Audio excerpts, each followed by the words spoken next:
If you've ever spent countless late nights gaming, you've probably asked yourself, what if all this skill, all this strategy, actually meant something in real life? It's the kind of fantasy we see in movies like Ready Player One, where being good in a game makes you the most important person in the universe. Now imagine that fantasy becoming reality for two people who are the exact opposite of your typical heroes. Sora and Shiro are siblings who live locked in their room, surviving on instant noodles and the glow of a screen. In the gaming world, they're an unbeatable duo, but in real life, they're just a pair of shut-ins. And that's where no game, no life comes in, with one of the most brilliant premises in anime. A god bored out of his mind pulls these two into a world where everything, literally everything, is decided through games. For Sora and Shiro, this isn't a nightmare, it's paradise. The story follows how intelligence, something that seemed useless in our world, becomes the ultimate weapon to conquer kingdoms, challenge gods, and prove that misfits can be kings too. So today on the channel, No Game, No Life, one of the best anime I watched back in my glory days as a stinky otaku. Right off the bat, we meet siblings Shiro and Sora, two shut-ins who form the legendary gaming duo, Blank. They're so hardcore that they've been locked in their room for 5 days straight, gaming non-stop after annihilating 1,200 players in a single go. The mountain of instant food containers next to Shiro doesn't lie. Exhausted, she decides to take a nap in the middle of another match. The problem? Sora panics, thinking he's going to die without her support in-game. Shiro's solution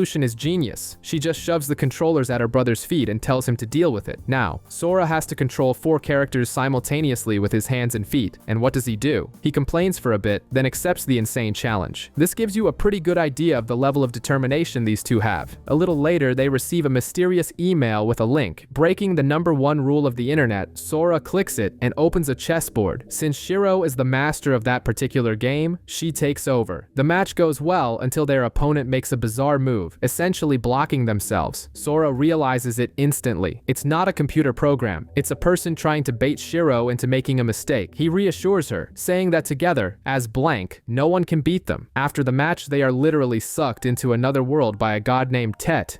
Huh? What the? Sora? Welcome to the world of my creation.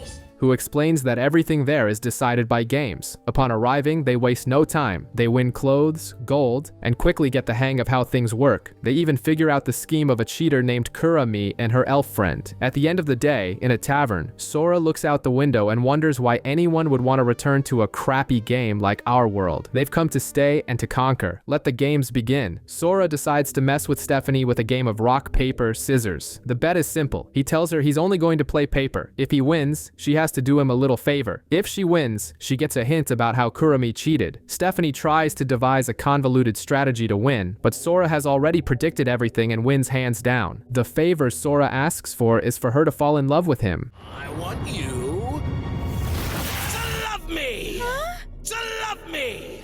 To love me!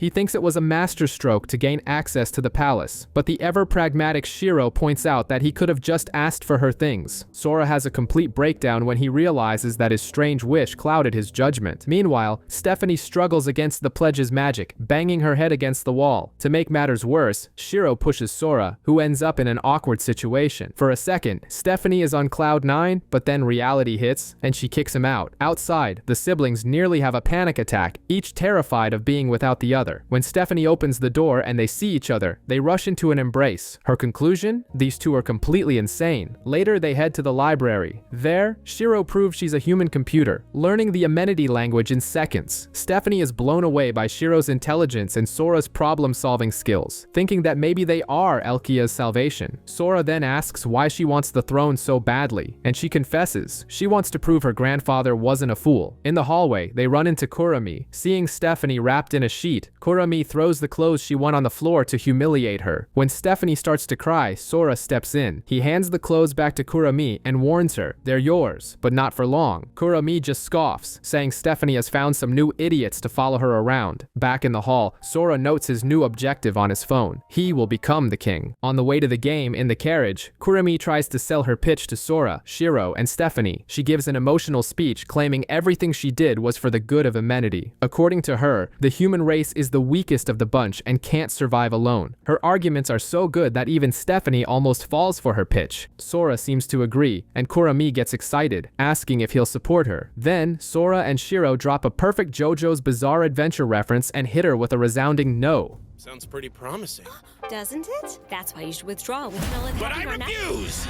Telling people no and shutting them down when they think they've already won the game. Kurami gets pissed and goes to wait for them at the board. Stephanie, desperate, doesn't understand why Sora turned her down. He explains that Kurami can't be trusted. She could just be a puppet for the elves. Furthermore, he himself could be a spy. Sora stops in front of the door, a look of disgust on his face, and unleashes a powerful statement. Both she and you are severely underestimating humanity. Clearly, he's sick and tired of everyone treating humans like trash. The chess game begins, and Shiro takes the lead. But this isn't ordinary chess. The pieces have minds of their own and refuse to obey sacrificial orders. This shatters Shiro's confidence, as she's an expert at normal chess. The pieces sense her fear and simply stop obeying. She breaks down, apologizing for losing. But Sora doesn't let his sister stay down. He comforts her, sets her up in a place to watch everything, and gives an epic speech to the pieces. He realizes the game is a real war, where you don't wait for the enemy's turn. He even figures out Kurami is cheating with elven magic to boost her troops' morale. However, Kurami had an ace up her sleeve. Her king can possess Sora's pieces with a single touch. When all seems lost and the enemy queen is about to deliver checkmate, Sora jumps onto the board. In desperation, he uses all his knowledge of dating Sims. He lays on the charm like an Otome game protagonist, telling the queen she's too beautiful to serve a king who controls her. And it actually works. She switches sides. Even so, the situation is still critical. Sora starts to panic, not knowing what to do. That's when Shiro touches his hand and calms him. Together, we are blank. With that, she retakes command, showing they aren't a hero and a damsel in distress, but a duo that perfectly complements each other. Remember that scene where Kurami humiliated Stephanie over the dress that belonged to her grandfather? Well, Sora stopped the humiliation, but not out of charity. He wanted to win the dress back the right way. Fast forward to the end of the chess match. Sora deliberately corners Kurami. He knew exactly how she would react, tightening the noose like a tyrant. He even drops a one-liner, like a movie villain. Our world isn't as nice as yours. When it comes to war and killing, we have far more experience. Kurami falls to her knees in a scene that mirrors Stephanie's humiliation almost perfectly. At that moment, Steph has a flashback of her grandfather, who dreamed of someone who knew how to win without violence to make amenity prosper. And when she snaps out of it, Sora is there, placing the dress on her shoulders and telling her that her grandfather was right. After their victory, Kurami is shocked to learn that Sora and Shiro have no powerful nation backing them. Sora says he didn't like her mentality of depending on the elves. With an intimidating presence, he rips off her veil, lifts her chin, and delivers that ominous line. But listen, Blank never loses a fight. You got that? Don't underestimate humanity.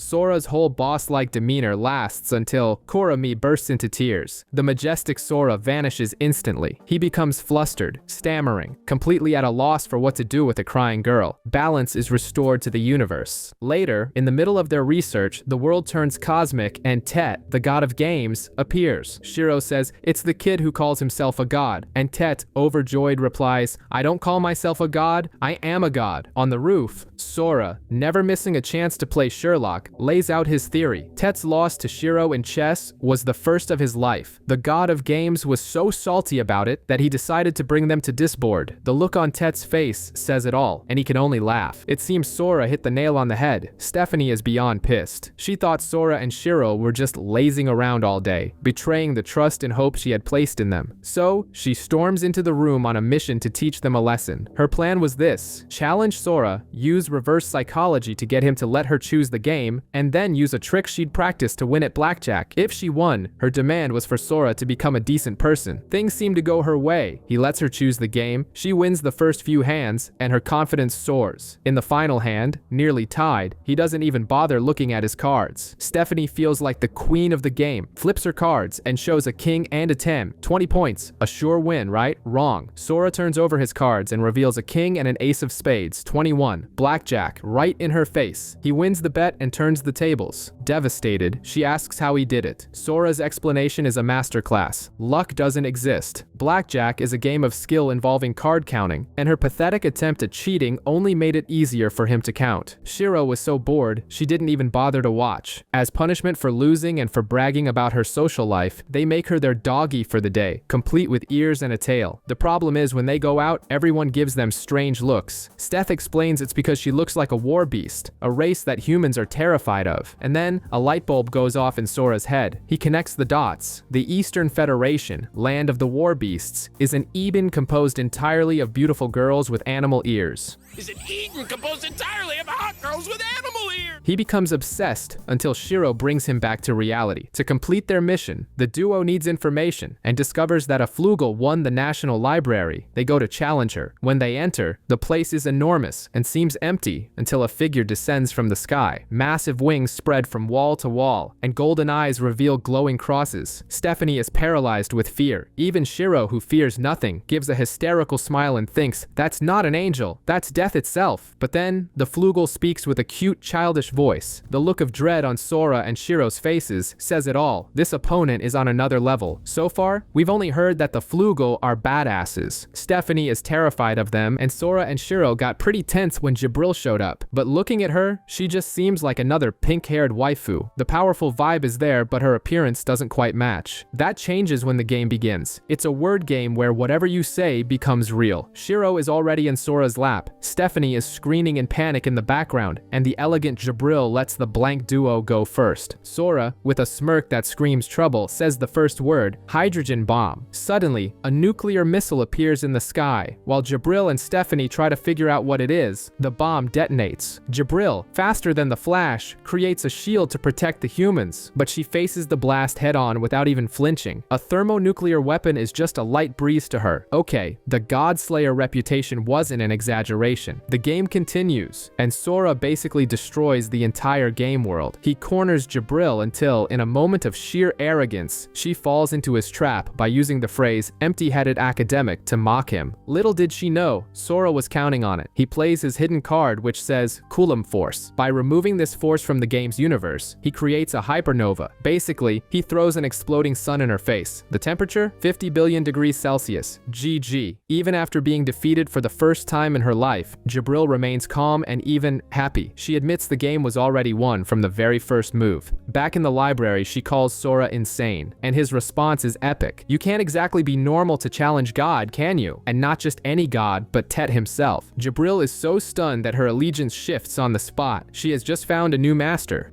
My masters, my lords, I, Jabril of the Flugel, ranked 6 in the Exceed, offer my very being to you. Stephanie brings the duo some donuts at the library, but the mood is tense. Sora is interrogating Jabril to prepare for their match against the Eastern Federation, but the plan quickly falls apart. First, he discovers that even Jabril has lost to them. Second, her memory of the game was erased, so no hints there. And to top it off, no one has ever beaten them, not even the elves. The only nation that tried recently was Elkia. With his entire plan in shambles, Sora goes on full tilt. He starts insulting the former king, Stephanie's grandfather, right to her face, calling him an idiot for giving away half their territory for nothing. She tries to defend her grandfather, but Sora doesn't let up, and things escalate until he declares that humanity is beyond saving. The silence is so heavy you can hear her tears falling. She leaves the room, sobbing uncontrollably. Sora immediately realizes what a huge mistake he's made. Shiro gives him a lecture, and even the donuts Steph brought seem to be judging him. But even in his funk, his brain doesn't stop. He realizes the king didn't lose 8 times and give up. He stopped at the 8th attempt because he got what he wanted. That's when he explains his life philosophy to Jabril. He doesn't believe in humanity. He thinks everyone is an idiot, himself included. But, and this is the kicker, he believes in humanity's potential. And the living proof of that? Shiro. He says she's the true genius, the exceptional one in the duo. He remembers meeting her when she was 3, already so intelligent she left him speechless. Sora confesses he wanted to be like her, but knows he can't. He sees himself as the normal guy whose mission is to protect a misunderstood genius like like her so that her potential can be realized. Deep down, Sora is his own sister's biggest fan. Sora, Shiro, and company arrive at the War Beast embassy, and Jabril immediately starts mocking the building's height, saying it's to compensate for some kind of inferiority complex. Meanwhile, Stephanie is just tagging along, complaining about having to be there and not understanding a thing. Sora keeps cutting off her questions until their ambassador, a man named Ino, appears to greet them. That's when Stephanie freezes, and suddenly, the gears in her head start turning. She realizes that from the palace, Sora couldn't possibly have seen Ino in the embassy tower. The realization hits her like a ton of bricks, and she thinks, the game has already started, hasn't it? It seems the princess is finally starting to get the siblings' rhythm. Later, Sora decides to give the War Beasts a private lesson. He makes the most random proposal ever, a game for the ambassador's granddaughter's panties against Stephanie's. Ino gets furious, even emitting a purple aura of rage, and Sora, playing dumb, ups the ante. How about Jabril's panties? I just said so, you damn monkey! What? You'd rather have Jabril's than Steph's? Certainly, as you wish, my master. To no one's surprise, she was already prepared to take them off. To make it worse, he offers his own underwear, and Shiro has to intervene to protect her brother's chastity. When Ino kicks them out, the mood shifts. Sora's voice turns serious, and he lays his cards on the table. If Ino could really read minds, he would have accepted the bizarre bet, but since he can't, he should play for Sora's memories, because Sora has already figured out their trick, cold reading. To top it all off, he even lets Ino use his super senses to verify if he's lying. He basically humiliated the War Beasts without even starting the game. Back at the castle, Sora starts talking to himself, as if someone is in the corner of the room that no one else can see. He begins to say goodbye to Shiro in a way that sounds very much like a final farewell. When he turns and starts to walk away, Shiro tries to grab him, but her hand passes through empty air. Sora simply vanishes, and this is where things get crazy. Shiro is completely down in the dumps without Sora, her world literally in black and white. She's so depressed it's painful to watch, but that somber mood makes what happens next even more epic. Jabril, ever the group's scholar, theorizes that Shiro's memory was altered because she lost a game to the Eastern Federation, but to Shiro, that's absurd. After all, Blank never loses. Even so, memories of Sora are fading from her mind, and her confidence is fading with them. To help, Jabril challenges her to a game of chess. The wager? Shiro's false memories. In other words, Sora. In the middle of the game, Shiro's hand moves to make the losing play, but something inside her screams that it's all wrong. She pauses, and it all clicks. Sora is real. She refuses to accept defeat and shouts, "Blank doesn't lose," turning the tables with a brilliant move. You're Blank? Blank does not lose!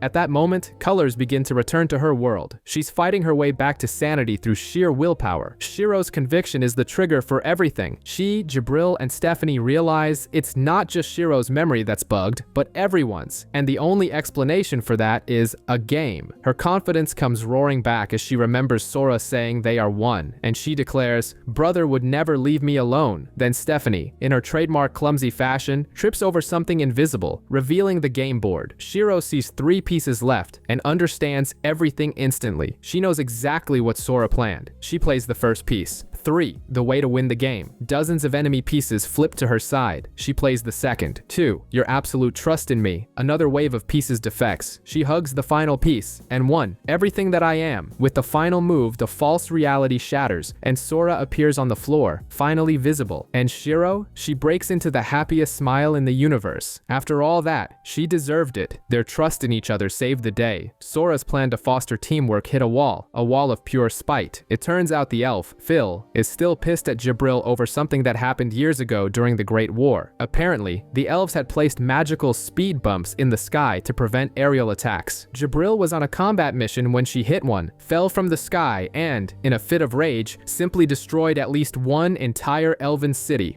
And all of you except that hideous demon over there can feel free to simply call me Phil if you like. I suppose it might have a little something to do with the hundreds of thousands of my people slaughtered by the hands of a certain filthy flugel during the Great War. Her justification? She shamelessly says, "I fell and hit my head. It's not my fault if you died by accident." This just proves that when they call the Flugel God Slayers, it's not just a nickname. Jabril is like a spoiled child who can level cities. Meanwhile, Kurami finds Sora and Shiro in the former king's secret library. She accuses them of slacking off, but Shiro is reading at an impossible speed, while Sora explains he's just helping. Kurami is suspicious, and Sora figures out why. Since she took his memories, she's seen everything and has come to a sinister conclusion. All of Blank's victories were by the skin of their teeth. Basically, they didn't win, they just barely didn't lose. That's when Sora lays it all out. He admits that if it were just him, he'd screw up and lose. But he isn't Blank alone. He tells a still skeptical Kurami that Blank always wins because Shiro is there to save the day. It finally clicks for her. "The reason I thought you couldn't win is because I only have your memories." She understands that Shiro's genius is missing from the equation. Outside, the city is in chaos, with the people rioting. Stephanie is panicking, but Sora insists on leaving in a carriage through the front door, with Jabril on the roof, wings spread, to make sure everyone sees. And then he drops the bomb. "I started the riot." Later, just before entering the game, in a vibe reminiscent of Sword Art Online with full dive rigs, he explains the plan. The Eastern Federation, their opponents, are cheaters. He needed eyes on the game. A populace that loves its leaders would only cheer, but a populace filled with hatred? Oh, they'd watch with a magnifying glass, looking for any sign that Sora and Shiro were throwing the match on purpose. This forces their opponents to play fair, with no obvious tricks. Simply brilliant. Sora and Shiro finally realize they're not in the real Tokyo, but in a game. Instantly, they switch into pro gamer mode and start studying the game and its mechanics. Ino appears to explain the rules, like an overly caffeinated NPC. He says they need to use a love gun. Sora looks at the bizarre thing with disgust. They're seriously calling this the lovey-dovey gun? So lame. The goal, according to Ino, is to shoot Izuna with the gun to make her fall in love. Basically, a first-person shooter with a dating sim skin. But Sora, already bored, sums it up. In other words, Izuna wants the harem ending with all of us, and we just want her. Straight to the point, no time for nonsense. Then we discover the War Beast's ace up their sleeve. Ino, who is outside the game, can communicate with Izuna telepathically, feeding her everyone's location. It's basically a real-time map hack. Our heroes figure out the cheat, but by then, Izuna is already storming the room they're in. Jabril, with ninja-like reflexes, saves everyone, and the chase begins. During the hunt, Izuna starts to feel something different. Her heart is racing, her breathing is heavy. When she passes a reflection, she's startled to see herself. She's smiling, a genuine smile from someone who's truly having fun. She remembers what Sora said about the last time she had fun. The girl tries to deny it, to maintain her soldierly composure, but the truth is, she's enjoying the game. That's when Sora and Shiro set a brilliant trap. They both jump off a skyscraper, falling backward with their guns aimed at Izuna. As they fall, Sora taunts her, showing her how she's been played. With a few well-aimed shots, they turn the tables, and for the first time, Izuna is on the defensive. And then, she explodes in pure, wild joy and transforms into her animal form. Her smile is no longer hesitant, it's pure bliss. She screams, "This is fun!"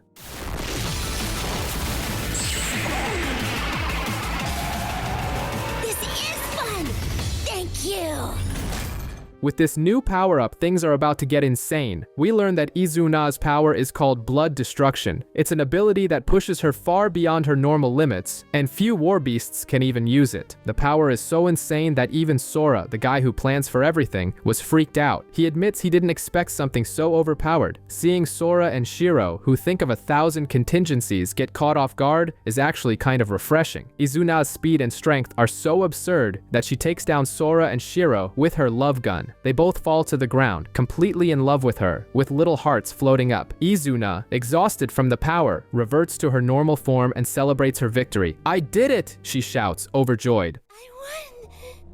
I won! Thanks! Yes, I did it! But she wasn't counting on a precise shot to her back. Complete silence. Who was the unlikely hero? None other than Stephanie. And how does she appear? In just her underwear, riding on the back of an NPC with her eyes closed. The best shot of her life was a blind one. How ironic. With that attack, Sora and Shiro are freed from the love curse. Shiro confirms, looks like it worked. Their plan was complex, but Stephanie was their trump card. Sora uses the moment to expose Ino's cheating, revealing he was listening to their heartbeats to tell Izuna where they were. Classic blank. Miko, the priestess who leads the Eastern Federation, is devastated by the loss, believing her people are now doomed. She explodes in fury for a second, crossing the room in the blink of an eye to confront Sora. He, cool as a cucumber, proposes a game, a coin toss. Miko, who also has blood destruction, predicts the coin will land on tails, but Sora is smarter. He kicks the ground, making the coin land on its side. A technical tie. The result? They both win. The War Beasts maintain their autonomy, but are now under Elkia's protection. Sora's logic is simple. Why would I destroy my paradise of beast girls? To finally put Miko at ease, who still feared the elves, Sora reveals he manipulated one of their memories. At that moment, Miko finally understands the genius of the man she just lost to.